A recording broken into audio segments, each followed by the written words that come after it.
So do you give her attention? Do you notice the things that she loves? Do you think about her or show her you're thinking about her when you're not around? When's the last time you sent her flowers and wrote her notes and set up a date night and showed up to love her? That goes a long way. Welcome, my name is Jessica Lewis. I'm the founder of Rise Up Queens, where I help women step into the freedom that Christ died for. Here on this channel, you will find many topics on physical intimacy, porn and working through that in your marriage, communication, triggers, and so much more. I hope you dive in with me and subscribe and create the best marriage you possibly can with your spouse right now. So in this video, we're going to talk about intimacy. So Christian marriage advice around intimacy, and specifically what shuts down intimacy. So what not to do in your marriage if you want to have explosive, great firework connection. You know what I'm talking about.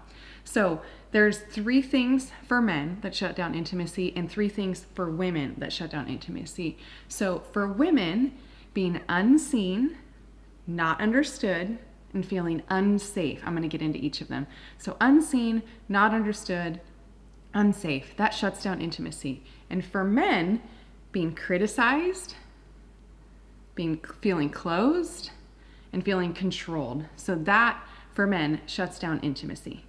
Ladies, let's start with you.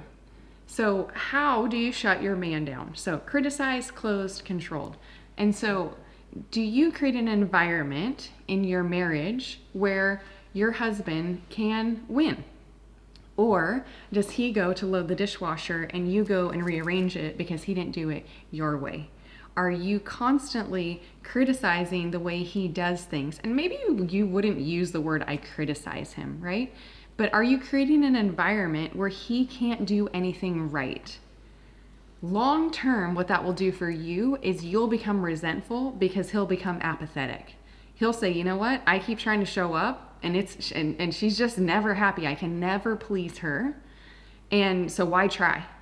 And then you'll be like, I'm married to a guy that won't show up, right? And I don't get it. Yet all along in the beginning, it came with us being critical. And for me, that came from pride because I thought it should have been done my way because my way was right. My way was the easiest. But guess what? I married a man who's like the exact opposite of me. We're both driver personalities, but the way that we execute is 100% differently, right? I know where everything's at in the pantry. He might have put something in the pantry an hour ago and he says, babe, hey, where was that thing I put in the pantry? And I know where it is and he can't find it. Like, it is just different.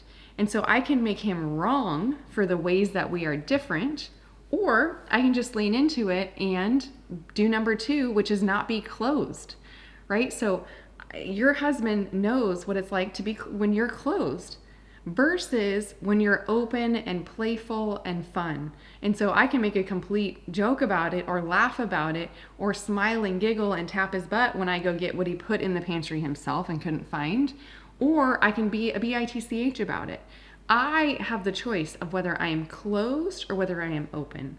So I used to also be closed, as you might be if you have some resentment and bitterness that's been building up that you haven't cleared.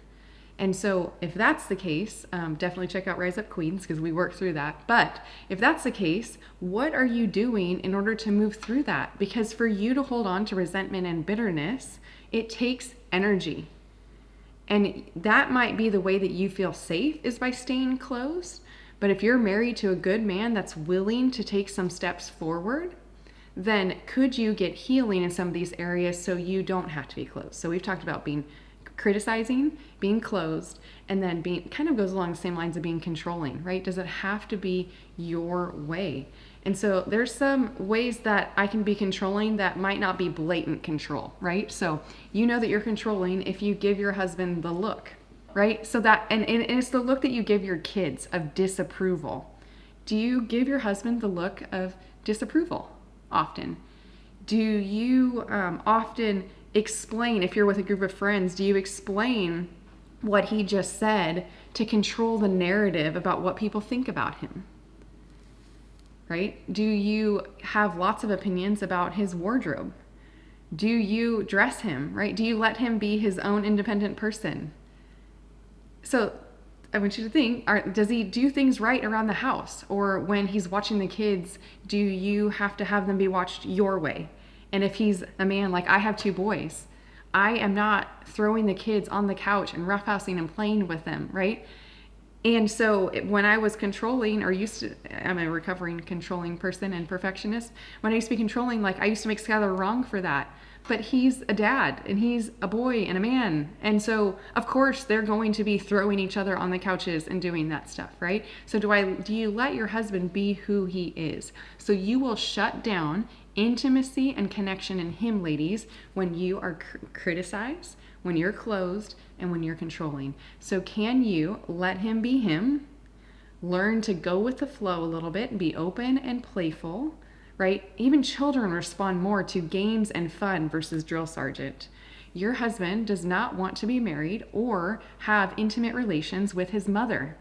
And sometimes when you act criticizing, controlling, and not open, that's what it feels like, is he's married to a drill sergeant or his mother.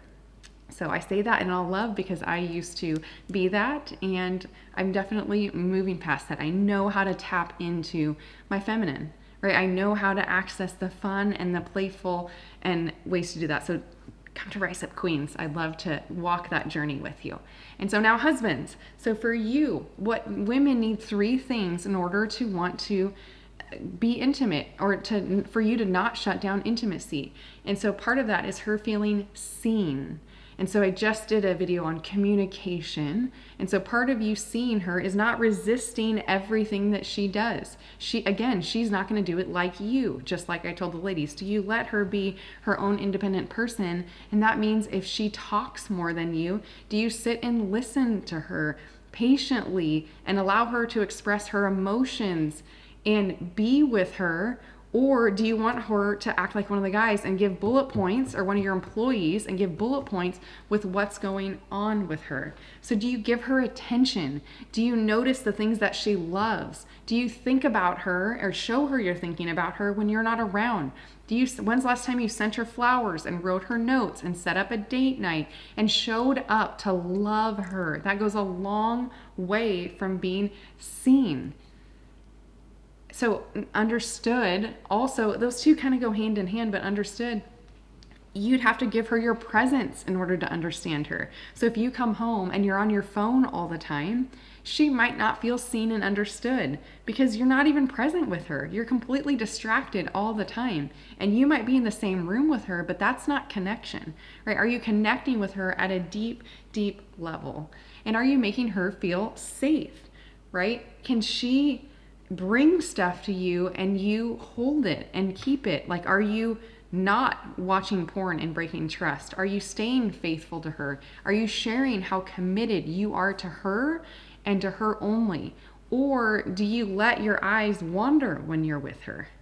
Because that's a good indication that, like, hey, this isn't safe. Like, he's not for me all the time. Do you do what you say you're gonna do? Do you give your word and then actually follow through on it? What I found to be true is that sometimes men and women, give their word often to their significant other and don't even remember that they gave it. But guess who remembers? Their significant other. And so what shuts down intimacy for women is not being seen, not being understood, and not feeling safe. And so men, can you check in with your spouse? Maybe you send them this video, check in with your spouse. How are you hitting it in those areas? Are you making her feel those things where she's shutting down? And then same thing. So ladies, what makes your men shut down intimately is being criticized, you being closed, and you being controlling. And so are there areas in those that you could work on? So I hope you enjoyed it. Definitely hit the subscribe button and comment below with what stood out most to you.